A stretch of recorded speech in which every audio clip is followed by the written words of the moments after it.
Have you ever looked at currency exchange rates and wondered why $1 equals 120 Japanese yen? Does that mean the dollar is stronger? That Japan's economy is weaker? That yen are somehow worth less? Here's something that might shock you. The number on the exchange rate tells you almost nothing about which currency is actually stronger. In fact, the entire concept of currency strength is probably different from what you think. Here at Simple Money, we've spent years breaking down how international finance actually works, not the textbook version, the real version that affects your wallet when you travel or shop online. Today, I'm going to reveal what currency strength actually means, why some currencies seem more valuable than others, and why the person paying $7 for coffee in Norway isn't necessarily getting ripped off. Because once you understand how currencies really work, you'll never look at exchange rates the same way again. Let's talk about what most people think when they hear strong currency. They imagine it like a competition. The dollar is strong, the peso is weak, the pound is mighty, the rupee is struggling. It sounds like some currencies are winners and others are losers. Better and worse. More valuable and less valuable. This makes intuitive sense, right? If $1 buys you 120 yen, the dollar must be worth more. It's stronger, better. But here's what's really happening. You're confusing the exchange rate with the actual strength of the currency. Think about it this way. Imagine two countries. In one country, everyone uses large bills. The smallest bill is 100 units.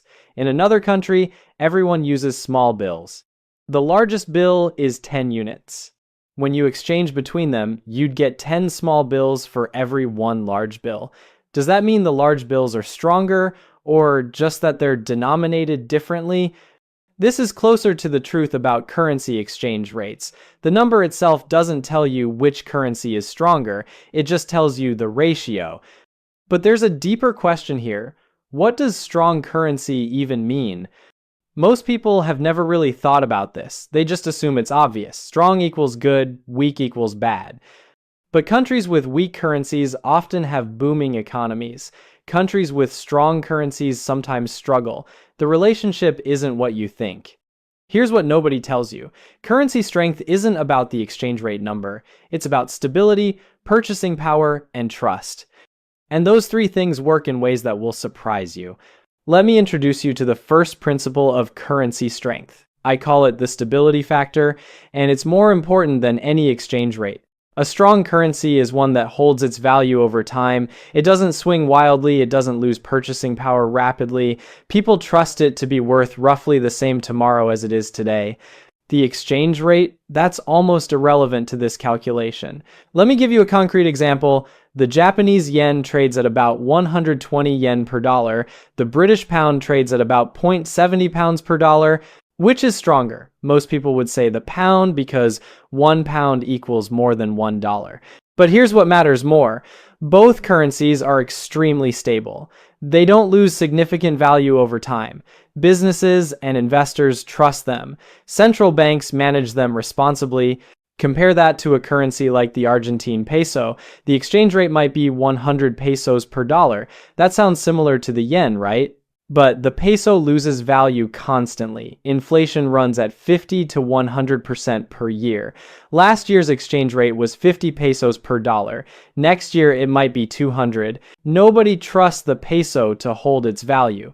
That's a weak currency. Not because of the exchange rate number, but because of the instability. Here's why this matters for you. When you travel or invest internationally, the exchange rate you see today tells you nothing about what that currency will do tomorrow.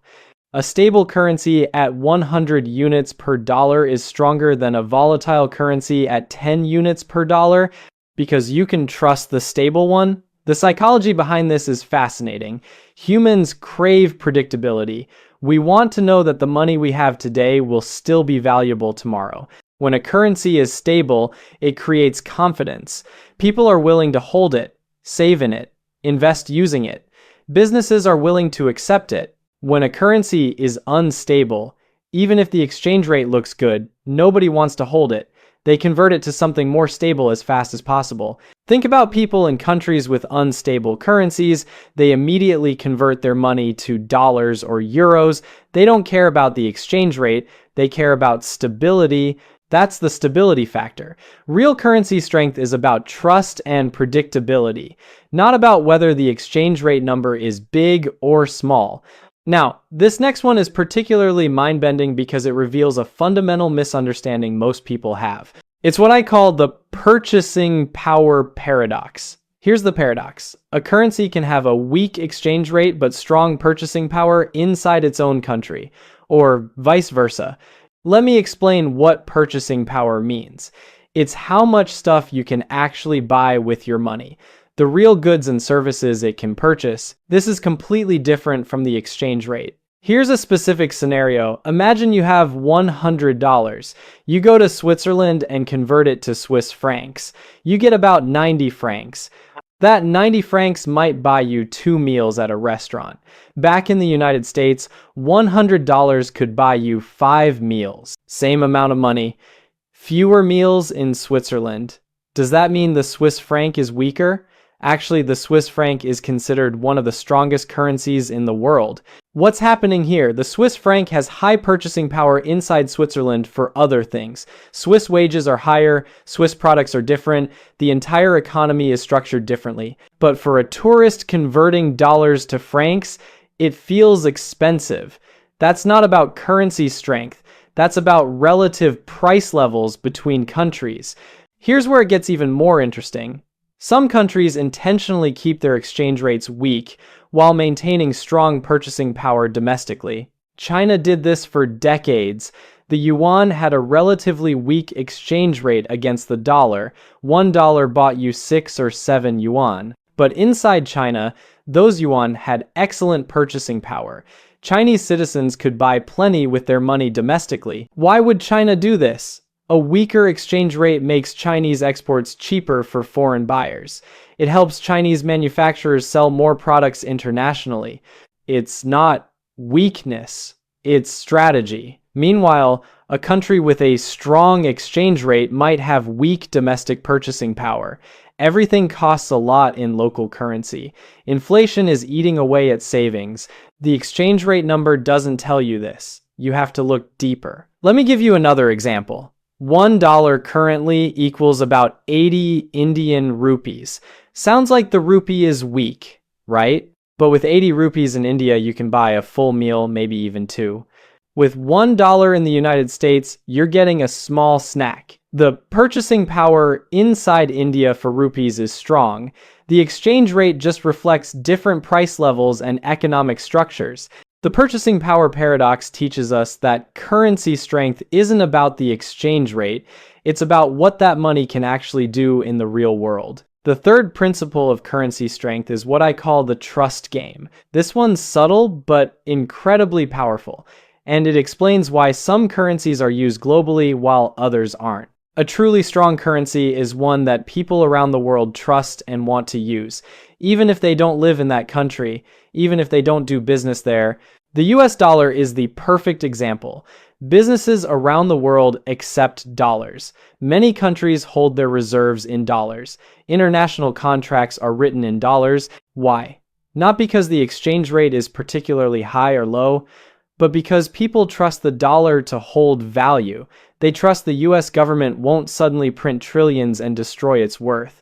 They trust the system backing it. This trust makes the dollar powerful in ways that go beyond any exchange rate. Here's a concrete scenario. A business in Vietnam sells products to a business in Brazil. Neither country uses dollars, but they might settle the transaction in dollars anyway. Why? Because both parties trust dollars more than they trust each other's currencies. The dollar becomes the neutral ground. This is currency strength, the ability to be used and trusted globally. Compare that to a currency that nobody outside its home country wants. Even if it has a stable exchange rate, even if it has decent purchasing power domestically, if international businesses won't accept it, if other countries won't hold it as reserves, if it can't be used for global transactions, it's not truly strong. The psychology here is about network effects. A currency becomes stronger the more people use it. More users create more trust. More trust creates more users. The dollar has this network effect. So does the euro to some extent. The British pound used to have it when Britain was a global empire, but most currencies don't. They work fine domestically, but they don't have the trust factor needed for global use. Here's why this matters practically. When you hold a globally trusted currency, you have options. You can invest anywhere, buy anything internationally, travel without constantly converting money. When you hold a currency that isn't globally trusted, you're limited. You have to convert it for international transactions. You face more fees, more friction. Let me tell you about something that happened in 2008. During the financial crisis, everyone panicked. Stock markets crashed, banks failed, chaos everywhere. What did investors and governments do? They fled to dollars, even though the crisis started in the United States, even though the dollar could have been blamed. They trusted dollars more than anything else. That's the trust game in action. That's real currency strength. Here's the fourth principle of what makes a currency strong. And honestly, this one might surprise you. I call it the central bank power. And it's about who controls the currency and how they manage it. A strong currency is backed by a competent, independent central bank, one that can make tough decisions, one that prioritizes currency stability over short-term political pressures. The Federal Reserve in the United States, the European Central Bank, the Bank of England, the Swiss National Bank. These institutions have power, independence, and credibility.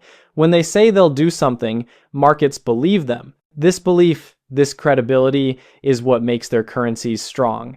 Not the exchange rate, not even the size of the economy, the quality of management. Let me explain with a specific example. Turkey has a large economy, millions of people, lots of industry, growing middle class, but the Turkish lira has collapsed in value over the past decade. The exchange rate went from 2 lira per dollar to over 30 lira per dollar. Why? Because Turkey's central bank isn't independent. The government pressures it to keep interest rates low, even when inflation is soaring. Investors don't trust the lira because they don't trust the management, so they sell it. The currency weakens. Inflation gets worse. It's a downward spiral. Compare that to Switzerland, tiny country, small population, but the Swiss National Bank is fiercely independent and competent. The Swiss franc is one of the strongest currencies in the world, not because Switzerland is the biggest economy, but because everyone trusts the central bank to protect the currency's value.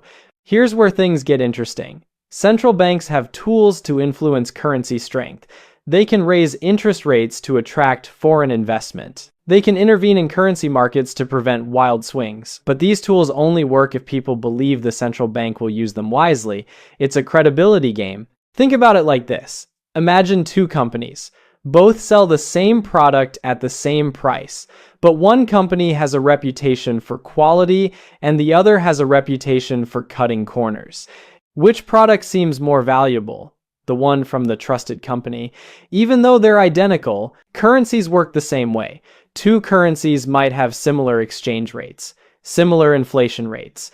But if one is managed by a trusted central bank and the other isn't, the trusted one is stronger. The central bank power principle teaches us that currency strength comes from institutions, not just numbers, from credibility, not just policies. When you hear about a currency collapsing, it's almost always because trust in the central bank collapsed first.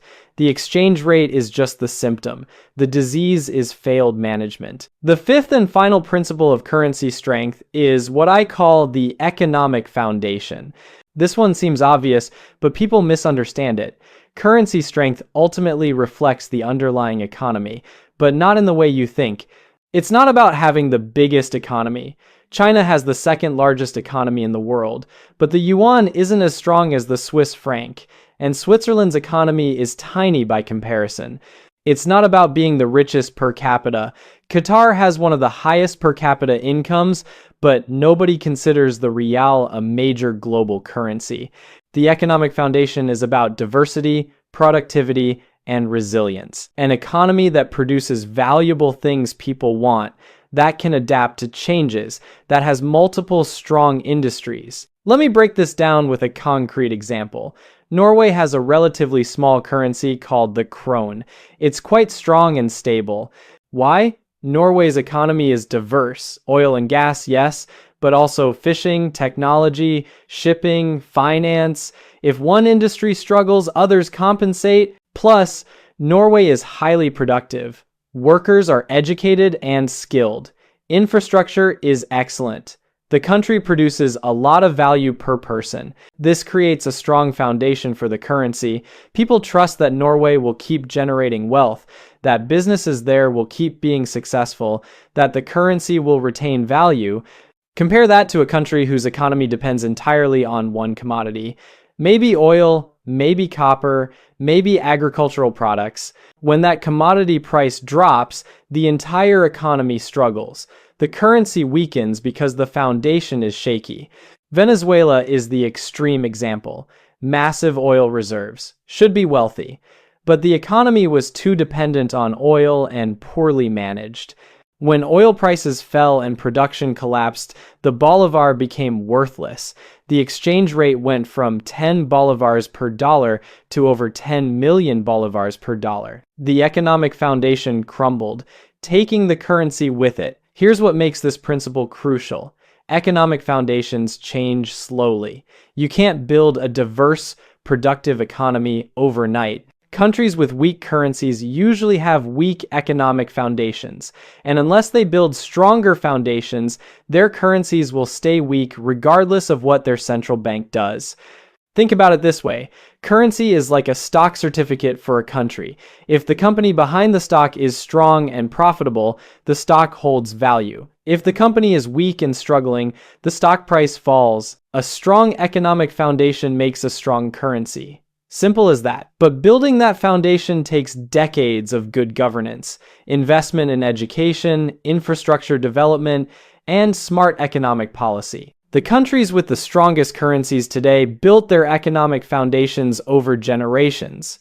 The United States, Germany, Japan, Switzerland, Singapore, they didn't just wake up one day with strong currencies. They created the economic conditions that make strong currencies possible. Now, let me blow your mind for a second. Everything I've just explained about currency strength, it's all interconnected. You can't separate these factors. Stability requires trust. Trust requires good central bank management. Good management requires a strong economic foundation. A strong foundation creates stability. It's a cycle that reinforces itself. Countries with strong currencies keep getting stronger. Countries with weak currencies struggle to break out. Here's what nobody wants to admit. The global currency system isn't fair. It's not designed to give every country an equal shot. Countries that already have strong currencies get huge advantages. They can borrow more cheaply. Their citizens can travel and invest globally more easily. Their businesses face less currency risk. Countries with weak currencies face constant challenges. They pay higher interest rates. Their citizens lose purchasing power. Their businesses struggle with currency volatility. And breaking out of the weak currency trap is incredibly hard. It requires decades of discipline, political stability, economic reforms, central bank independence. Most countries can't maintain that discipline long enough, so they stay stuck with weak currencies. But here's the thing, currency strength isn't just about national economics. It affects you personally. If you live in a country with a strong, stable currency, you're privileged even if you don't realize it. Your savings hold value. Your wages maintain purchasing power. International trade is easy. If you live in a country with a weak currency, you're facing constant financial headwinds, even if you do everything right personally. The system rewards people in strong currency countries and punishes people in weak currency countries. That's the uncomfortable truth. Let me tell you about Ahmed. He lives in Egypt and works as a software developer, makes good money by local standards, about 12,000 Egyptian pounds per month. In 2016, Ahmed had saved up 100,000 pounds. He was proud of it. That was about 13,000 US dollars at the time. He kept it all in an Egyptian bank account. He figured it was safe, his own currency, his own country. Why would he put it anywhere else? But Ahmed didn't understand the fundamentals of currency strength. Egypt's economy was struggling. The central bank was propping up the pound artificially. Foreign reserves were depleting. In late 2016, Egypt was forced to float the pound. The exchange rate went from £8 per dollar to £18 per dollar almost overnight. Ahmed's £100,000 was suddenly worth only $5,500. He lost more than half his savings in dollar terms. But here's the worst part. Inflation inside Egypt also surged. Prices doubled for many goods. His savings lost value in pounds too. Ahmed kept his money in a weak currency without understanding the risks. He didn't diversify. He didn't hold any stable foreign currency. He just assumed his savings were safe. 5 years later, the exchange rate is over £30 per dollar. Ahmed's original savings, if he still had them, would be worth about $3,000. He did everything right from a personal finance perspective. He saved diligently. He didn't spend frivolously, but he didn't understand currency dynamics, and the weak currency system destroyed his wealth anyway. Now, let me tell you about Sofia. She lives in Brazil and also works in tech, makes about 10,000 Brazilian reals per month. In 2016, Sofia had saved up 50,000 reals. At the time, that was about 16,000 US dollars. But Sofia understood something Ahmed didn't. She knew the real was historically volatile. She'd seen it weaken before. She understood currency risk. So instead of keeping all her savings in reals, she did something different. She opened a dollar account, put 30% of her savings into dollars. She also kept learning about currency dynamics. She understood that Brazil's economic foundation was somewhat shaky. She knew the central bank sometimes made questionable decisions. Over the next 5 years, the real weakened from about 3 reals per dollar to over 5 reals per dollar. Sofia's savings in reals lost value, but her dollars protected her. In fact, those dollars increased in real value when converted back. She wasn't trying to get rich from currency trading. She was just protecting herself from the weakness of her home currency. By 2021, Sofia's total savings had held their value in dollar terms. Ahmed's had been cut by more than half. Same starting point, different understanding of currency strength, completely different outcomes. Sofia didn't have special knowledge or insider information. She just understood the principles we've been discussing. Stability matters, trust matters, economic foundations matter. And she positioned herself accordingly. Here's what most people don't realize about currency strength. It's not actually about exchange rates at all. Never has been. We're taught to look at those numbers: 120 yen per dollar, 0.70 pounds per dollar, 30 pesos per dollar. And we think those numbers tell us something meaningful about which currencies are stronger, but they don't. They're just ratios. Historical artifacts of how currencies were originally denominated. Real currency strength is about stability, purchasing power, trust, management, economic foundation. It's about whether that currency will hold value tomorrow, whether other people will accept it, whether the institutions behind it are competent. The exchange rate is just the scoreboard. It shows you what's happening, but it doesn't tell you why or what will happen next. Once you understand this, you see the world differently. You stop thinking some currencies are inherently better because the number is bigger or smaller. You start asking better questions. Is this currency stable? Do people trust it? Is it well managed? Is the economy behind it strong and diverse? Those questions matter. The exchange rate number doesn't, not really. And here's the empowering part. Once you understand what actually makes currencies strong or weak, you can protect yourself. You can diversify into stable currencies if yours is unstable. You can understand why prices seem high or low when you travel. You can make smarter decisions about where to hold savings. You're not at the mercy of forces you don't understand anymore. You see the game being played, and you can play it too. So let's bring this all together. The stability factor. Real strength is about holding value over time, not exchange rate numbers. The purchasing power paradox. What money can actually buy matters more than the conversion rate. The trust game. Global acceptance and confidence make currencies powerful. The central bank power. Competent management creates currency strength that goes beyond economics. The economic foundation. Diverse, productive economies create the conditions for strong currencies. These aren't abstract concepts that don't affect you. They're the forces that determine whether your money holds value, whether your savings grow or shrink, whether you're building wealth or losing it. The question isn't whether your currency is strong or weak. The question is, do you understand what's actually driving currency strength? Are you looking at the right indicators? Are you protecting yourself from currency risk? Are you making decisions based on real currency dynamics instead of meaningless exchange rate numbers? Start paying attention to stability instead of exchange rates. Look at central bank credibility. Understand the economic foundations of the currencies you hold. Because here's the truth, currencies aren't just money. They're systems of trust, stability, and management. The strong ones aren't strong by accident. The weak ones aren't weak by chance. And once you understand the real factors behind currency strength, you'll never think about money the same way again. Which currencies are you holding? And more importantly, do you know what makes them strong or weak?